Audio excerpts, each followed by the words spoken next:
Programang ito ay rated SPG. Striktong patnubay at gabay ng magulang ang kailangan. Maaaring may masiselang tema, lengguwahe, karahasan, sexual, horror o droga na hindi angkop sa mga bata.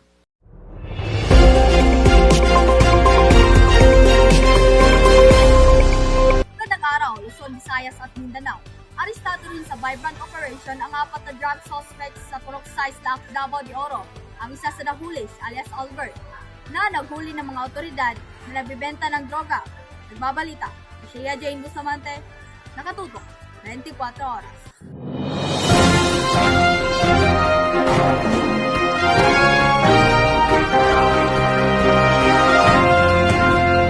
Dito natin makikita sa video na ito ang 4 na lalaki na hiyang-hiyang ipakita ang kanilang mukha dahil sa kanilang ginawang kasalanan.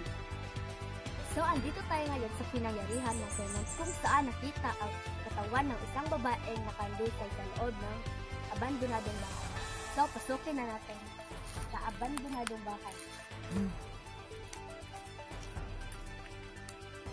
Dito natagpuan ng mga otoridad ang katawan ng isang babaeng nakahandusay na tinabunan nitong mga damit na nakasampay sa aking likuran. Nagbabalita, Shane Aldasis, nakatutok 24 oras. Dito din makikita sa video na ito ang isang babaeng tinabunan ng damit sa loob ng abandonadong bahay. Brutal na pinatay ang 8 taong gulang na grade 8 student sa Laak, Davao de Oro na papasok na sana sa paaralan. Tagtad nagtaga ang biktima na makita sa abandonadong bahay, Michelle M. Magdugo. May suspect na ba kung bakit pinatay ang bata? Bustamante sa ngayon ay patuloy pa rin nag-iimbestiga ang mga kapulisan kung sino ang gumawa ng karumaldumal na krimen na ito. Nagbabalita, Giselle Magdugo.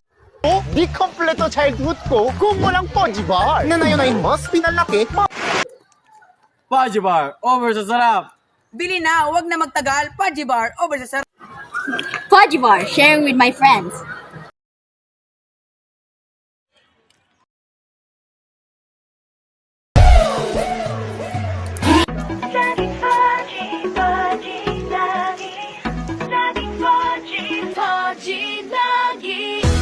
Tara coffee, sugot nila'y sige.